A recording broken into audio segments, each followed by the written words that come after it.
The Marietta Friends of the Library hosted their annual spring book sale at the library annex. The sale started Friday evening, and the books sold were books that the library was giving away and books given to the Friends group as donations. All of the proceeds of the sale will go towards the library's children's programs. Nancy Arthur, a board member of the Friends group, says the Friends group is happy to help the library.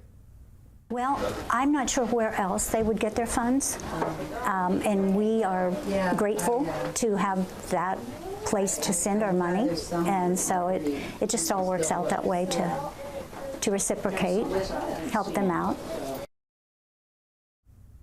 The sale will end on Monday. They will open at 9 a.m. and end at 4 p.m.